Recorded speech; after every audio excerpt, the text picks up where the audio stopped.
The last thing we want when we have something really hard to do is to just feel bored. To sit there and study and just feel as though I can't sit down any longer because it's just too much repetition. I just can't do this. But what if we could, in some way, tweak our experience?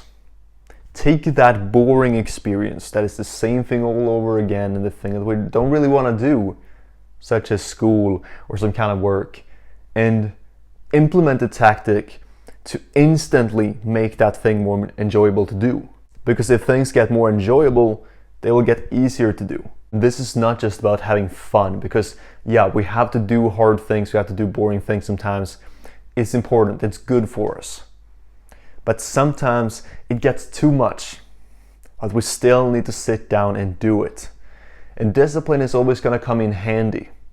It's always going to be what you fall back on, because motivation you can't have forever.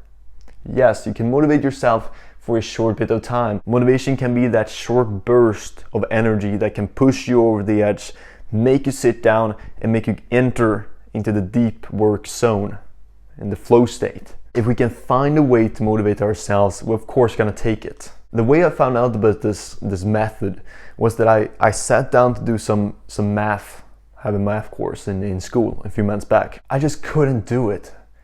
It was too boring and just the same thing all over again. And if you've had trouble with math in your years in school, you're gonna know how hard it is. It just, your brain gets locked sometimes. You just can't do it. And so of course, if I wanted to pass that course and be able to eventually graduate, then I will need to find a way to sit down and do it anyway.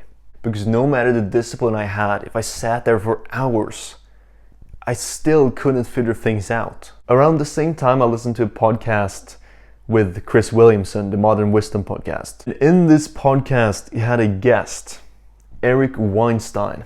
Now, Eric Weinstein is known for a lot of things. He has a lot of opinions on things that you certainly can agree or disagree with. However, he oftentimes talks about math because that's something he's passionate about. He's very skilled when it comes to mathematics. And so obviously, as I listened, I started to get more inspired by this. That hey, this boring subject that I'm forced to sit down and study, here I have a person who can sit and just talk about this subject for hours.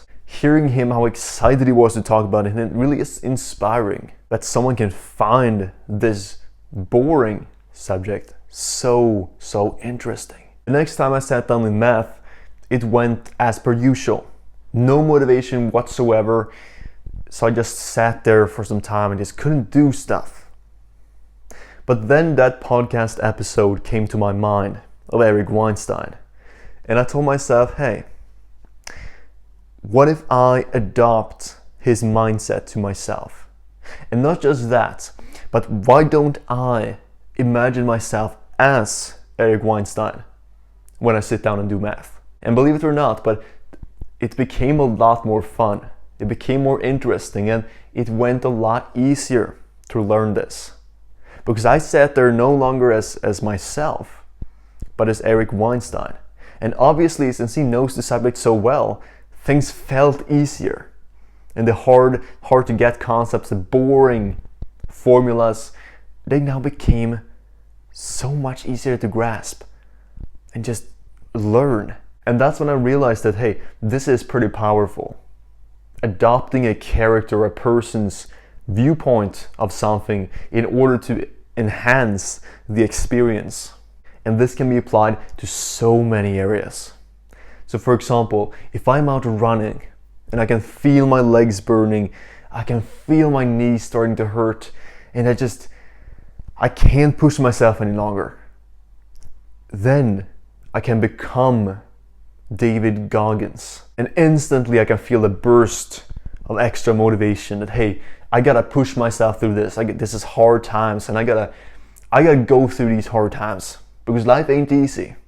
I'm gonna show to myself that I'm capable of running further, of pushing my body beyond its very limit.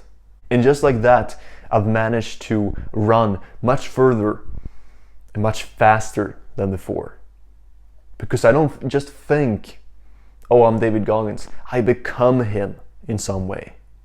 Now, this math course has passed long. I passed it. But I have other courses. And the current one is on finance. And this course too started out slowly and I couldn't really find my flow in studying for it. But then I reminded myself of the Eric Weinstein that I had become. But he wasn't really applicable to this because I needed someone that was more centered around finance. That's when I got reminded of the movie The Wolf of Wall Street, one of my absolute favorites.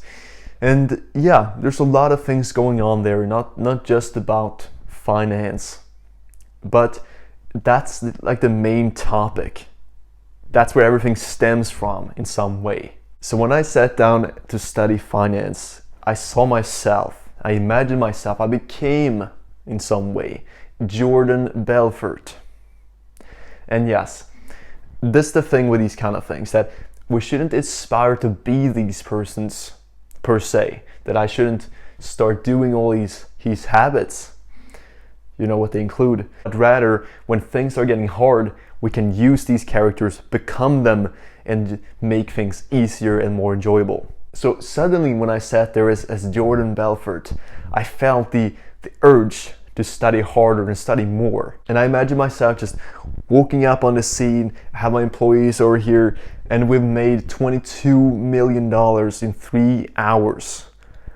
And I just felt such a burst of energy and motivation to do this. And you may think, okay, so how many times can I use this tactic? Over and over again? Well, that depends.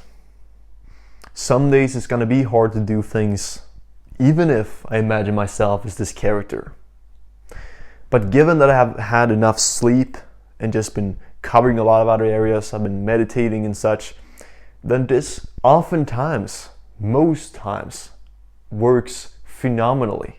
And I cannot really remember a day when I've done this and it hasn't at least boosted my productivity by a few percentages. And of course, we can take this even further. Like, what are some other characters that we can become that can enhance our experience, our life on this very earth? Well, if you struggle with confidence, you can in some way imagine yourself as Andrew Tate, for example. And again, not everything here is desirable with these characters or these persons, but it's really about looking at that aspect of that person or that character that we want in our lives, or that we want for the moment. And if that is so, then the confidence bit of Andrew Tate can certainly be applied to our lives to make things just flow better. And I'm sure there's unlimited amount of characters and persons that you can become. For example, if you need to speak well, imagine someone that you know speaks very well. Like Rin Yang, for example, if I pronounce his name correctly. A phenomenal speaker. Okay, then I become him every time I need to hold a presentation. And so on and so forth. The key here is not just to think that you're this person, but to become him. Imagining that you are him to the extent that you almost convince yourself of that fact. That you for a few minutes can just enter that character fully as you sit down to study or sit down to work or out on the road running or whatever it may be. The next time you struggle, try this out. And if you do, I'd love for you to come back and just comment here your experience with this, because I'm so intrigued by this concept. I'm so curious to see if this works for anybody else. So I'd gladly appreciate that from you.